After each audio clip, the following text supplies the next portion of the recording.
વાંચવાના છો તમે, એ પુસ્તક જ્યારે તમે પહેલી વાર વાંચો ત્યારે તમારે પેન્સિલથી અંડરલાઇન કરવાનું. એનું કારણ એ છે કે તમે પહેલી વાર વાંચશો ને ત્યારે તમને બધું જ સારું લાગશે, એટલે તમે ખૂબ બધી અંડરલાઇન કરી નાખશો. જો પેનથી કર્યું હશે તો તમે એમાં ફેરફાર નહીં કરી શકો. એટલે પહેલી વાર વાંચો ત્યારે તમારે પેન્સિલથી અંડરલાઇન કરવાનું. બીજી વાર વાંચવાનું શરૂ કરો ત્યારે તમારે જોવાનું કે જે પેન્સિલથી કર્યું છે એમાંથી હવે તમારો ઘટાડો થઈ રહ્યો છે. તમે હવે એ લેવલે પહોંચ્યા છો કે તમને ખબર પડે છે કે હવે પેન્સિલથી કર્યું એમાંથી અમુક વસ્તુઓ કાઢી નાખવાની છે. તો તમે એ લેવલે પહોંચ્યા હો ત્યારે તમારે હવે પેનથી અંડરલાઇન કરવાનું.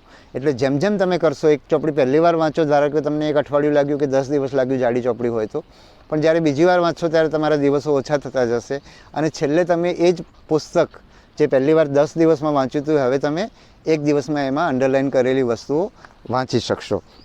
એટલે આ રીતે બીજું કેટલાક પુસ્તકો છે જે વારંવાર વાંચવાના. બહુ બધું વાંચશો તો બધામાંથી કશું યાદ નહીં રહે, એટલે તમારે મર્યાદિત પુસ્તકો નક્કી કરવાના.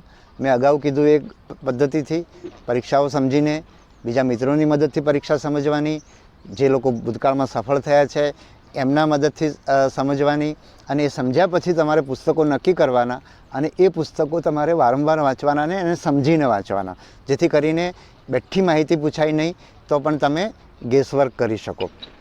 બરાબર છે? એટલે એના તરફ જવાનું. બીજું, ગેસવર્ક તમારે કરવું જ પડશે, કારણ કે અત્યારે માહિતી બધે જ ઉપલબ્ધ છે. મીડિયા પર ખૂબ બધી માહિતી ઉપલબ્ધ છે. એટલે માહિતી પરીક્ષામાં સામાન્ય રીતે પૂછાતી નથી હોતી. પૂછાતી હોય તો તમારે એ રીતે તૈયારી કરવાની. તમારી પરીક્ષાની જે સ્ટાઇલ છે નક્કી કરવાના. મેં અગાઉ કીધું એક પદ્ધતિથી પરીક્ષાઓ સમજીને, બીજા મિત્રોની મદદથી પરીક્ષા સમજવાની, જે લોકો ભૂતકાળમાં સફળ થયા છે એમના મદદથી સમજવાની, અને એ સમજ્યા પછી તમારે પુસ્તકો નક્કી કરવાના અને એ પુસ્તકો તમારે વારંવાર વાંચવાના અને એને સમજીને વાંચવાના, જેથી કરીને બેઠી માહિતી પૂછાય નહીં તો પણ તમે ગેસવર્ક કરી શકો. બરાબર છે? એટલે એના તરફ જવાનું. બીજું, ગેસવર્ક તમારે કરવું જ પડશે, કારણ કે અત્યારે માહિતી બધે જ ઉપલબ્ધ છે. મીડિયા પર ખૂબ બધી માહિતી ઉપલબ્ધ છે. એટલે માહિતી પરીક્ષામાં સામાન્ય રીતે પૂછાતી નથી હોતી. પૂછાતી હોય તો તમારે એ રીતે તૈયારી કરવાની. તમારી પરીક્ષાની જે સ્ટાઇલ છે, પ્રશ્નપત્રની પદ્ધતિ છે, એના આધારે તમારે નક્કી કરવાનું.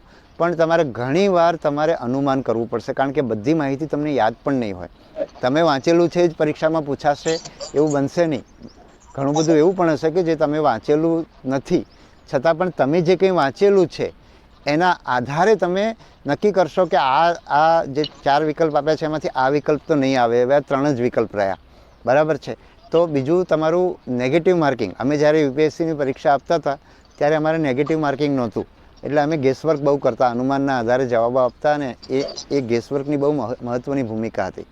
આજે નેગેટિવ માર્કિંગ છે છતાં ગેસવર્કની ભૂમિકા છે એ તમારે યાદ રાખવાનું. એટલે એ રીતે કે ધારો કે તમારા 4 વિકલ્પ છે, હવે તમારો ખોટો જવાબ પડે તો એમાંથી એક તમારો 1/4 અથવા 1/3 માર્ક્સ, 1/3 નથી આવડતો પણ એટલી ખબર છે કે આમાં તો એક આ વિકલ્પ ખોટો છે, તેની બાજુમાં તમે ચોકડી કરી લો અને પછી બીજા રાઉન્ડની અંદર એ તમે એમાં ગેસવર્ક કરી શકો. એટલે આ રીતે તમે કરશો તો તમને, કારણ કે જીવનની અંદર અથવા તો તમે જે નોકરીમાં જવાના છો ત્યાં પણ તમારી પાસે કાયમ માટે પૂરેપૂરી માહિતી નહીં હોય. તમારી પાસે સમસ્યા આવશે અને અથવા તો તમારી પાસે જેટલી, અને એ સમસ્યાનો ઉકેલ તમારી પાસે જેટલી માહિતી છે એના આધારે તમારે કરવાનો રહેશે. એટલે પરીક્ષાનું પ્રશ્નપત્ર પણ તમારી પાસે આવે છે ત્યારે તમારી પાસે 100% માહિતી નથી જ હોતી, ક્યાં કોઈની પાસે નથી હોતી. તો તમારી પાસે જેટલી માહિતી છે એના આધારે તમે એ પ્રશ્નોનો ઉકેલ શોધશો તો તમે સરકારી કર્મચારી તરીકે પણ એ જ રીતે ઉકેલ શોધશો. એટલે આ પરીક્ષાઓ એ રીતે આ રીતે પૂછાતી હોય છે. અને બીજી વાત એ છે કે તમે સ્વમૂલ્યાંકન કરતા રહો. બરાબર છે? તમારું જ્યારે વાંચતા હો ત્યારે તમે તમારું લક્ષ્યાંક નક્કી કરો. બરાબર છે? અને તમે જે લક્ષ્યાંક નક્કી કરો એ પ્રાપ્ત કરો ત્યારે તમે તમારી જાતને શાબાશી આપો. સાથે સાથે તમારી જાતને શાબાશી આપવા માટેના કારણો શોધતા રહો. નાનામાં નાની સફળતા તમે પ્રાપ્ત કરો ત્યારે તમે તમારી જાતને શાબાશી અચૂક આપો. તમારી સારી વસ્તુઓ શોધી કાઢો અને તમે તમારી જાતને શાબાશી જરૂર આપો. તો આટલી વાત આજે કરી છે. બીજા ઘણા બધા પ્રશ્નો છે, પણ આજે આ વિડીયો અહીંયા આપણે પૂરો કરીએ છીએ. ટૂંક સમયમાં જ આપણે નવો વિડીયો લઈશું અને એની અંદર આપણે તમારા બીજા બધા પ્રશ્નો પણ આપણે લઈશું.